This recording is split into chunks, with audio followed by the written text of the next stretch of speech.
finally out cutting some wheat here. Still a little bit damp, but we're hoping it dries out here eventually.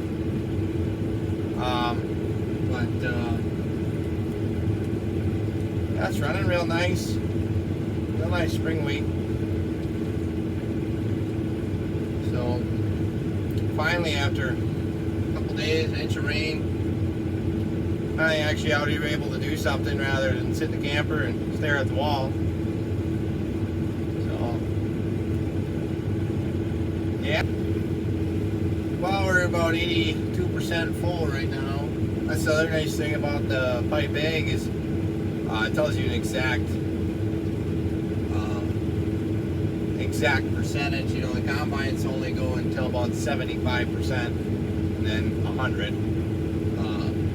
It helps the grain cart guy, but we got a grain cart guy coming up here right now. Do a little unload on the go here. It's nice to unload on the go, but man, these 45s make it a little challenging. You got to be right on the money with these guys. You got to be right on top of this combine head.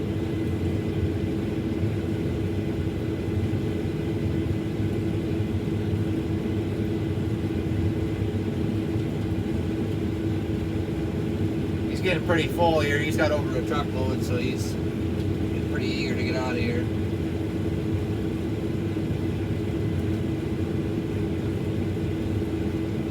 Well, we don't have a long haul to go today. We're only going across the road, so with the trucks to unload. So at least we don't have to worry about trying to keep up with the trucks today, which is going to be nice.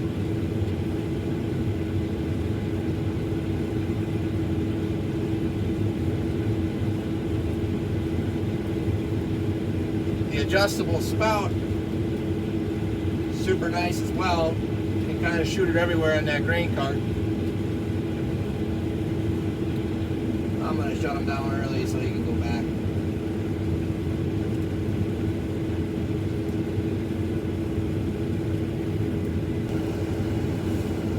Well, I don't normally get to run the combine, so normally I'm running a truck, kind of heading up that organization over there.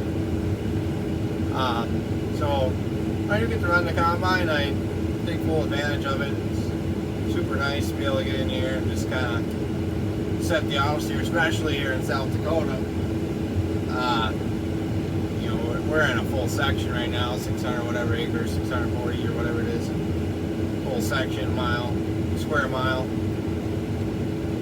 So, I mean, you can set the auto steer and just, you barely even gotta move your head around. I mean, you still have to, but not like when you're in terraces, your thumb is burning a hole on the dang joystick here. So. But thankful to be able to get out here and run combine a little bit. We sent another guy into my truck. But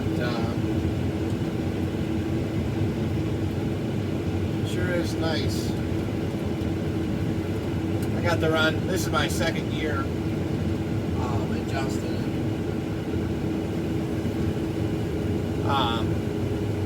Got to run combine a little bit last year too, but most of the combining I did last year was up in North Dakota. We were pretty short-handed. We only needed 2 trucks, so we were running just 2 of our trucks there. Got to run it for almost a month up there, I'd say, probably 2 weeks or so, 2.5, 3 weeks. I don't really know what it was, but it was a good amount of time and learned a lot. Learned a lot about these combines and still learning about them every day. Learn how to fix them and mostly this technology stuff. This is the first place I've ever worked where we had GPS, so that's a new thing for me. And boy, I thought I was a little bit technologically advanced, but until I got into a machine with GPS, my brain fell right off right there. But sure is nice to have. We're cutting some headlands right now, so can't be using it right now. Well, you could, but they're not square. Imagine that. So you have a perfectly square mile, and you still don't have square headlamps. I don't know how that works, but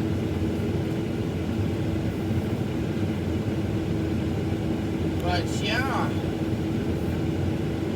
Beautiful day out here. It's about 80 something degrees, 84 something degrees. The humidity dropped way off. We got 11.6% moisture on this here wheat, spring wheat. So we're doing pretty good. We started on days like today when we have good wind and good heat. Finally, this Thursday we have some good heat. It's been so weird up here in the north the last couple weeks here, and we've had this weird cold spell, so it's been not drying so well, and we've had some green wheat. We ran into green wheat. Just about everybody around us has too. You can drive around here, and there's a lot of custom harvesters in the central South Dakota area. They'll combine here, they'll go try that field, go try this field, so you can see guys off in the distance today. Everybody's just rolling today, so it's good to see, because man, we have, I don't know, 2,000 some acres here to do yet, and we need to be in North Dakota to do some spring wheat and canola, and we are not there, obviously. But majority of our wheat is in these three sections right here. There's a section right here, that section across the road is the farmers. Or the crop dusts are coming in. Oh, you can't see it. It's pretty cool. Going back for another tank. There's like an L-shaped field here across the road, and I think there's like 1,000 acres there or something. I don't even know. Big field. But so we don't have to do a whole lot of moving, and we can dump right here at this bin site, so we can get a lot done here in a short amount of time. And we can go pretty quick. I mean, we're doing about 3 miles an hour here. So this variety, the straw isn't as hard. It's not as hard thrashing. But yeah, anyway, finally out here getting something done. This field last year was sunflowers, and then this farmer didn't plant any sunflowers this year. The market's too poor, I guess, or something. I don't know. They planted a bunch of soybeans. I'm not sure what the thought process was, but they didn't plant any flowers this year. All this land here was all flowers last year. But those crop duster planes, they're going crazy right now. I think they're spraying fungicide on the flowers.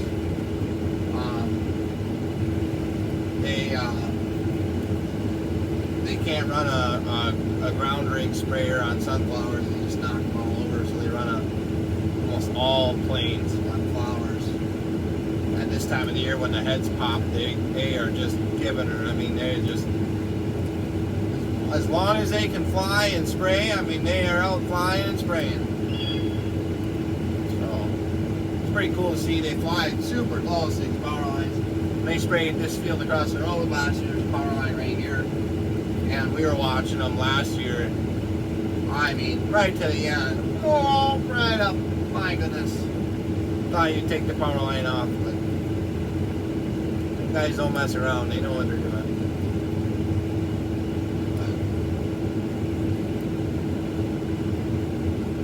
Yeah.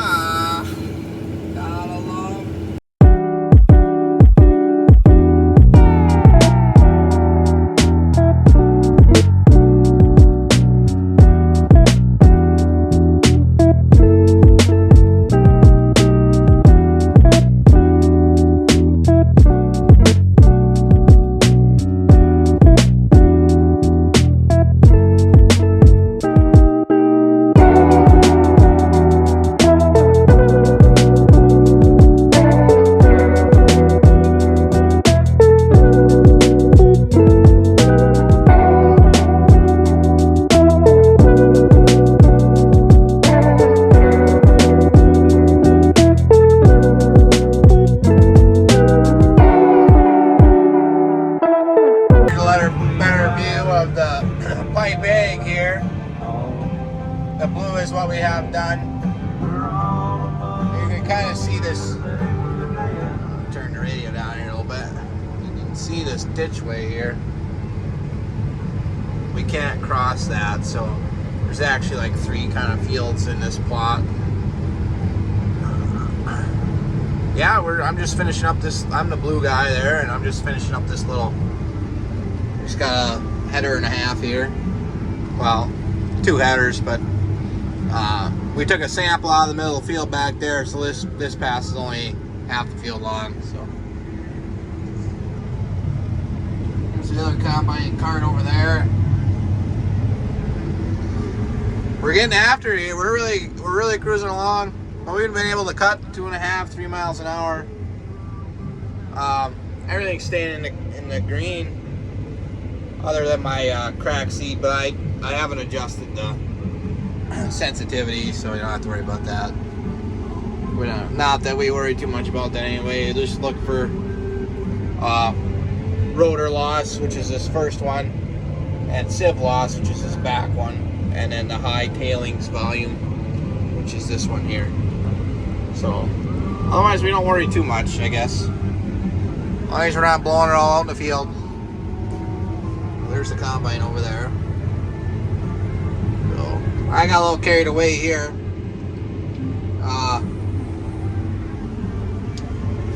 Yeah, apparently I was a little fuller than I thought I was, but whoops.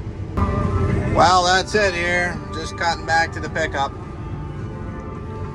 Didn't even make 9 o'clock and we got dust hanging heavy here. Can't even do hardly 2 miles an hour now. It's too tough. So that's it for tonight.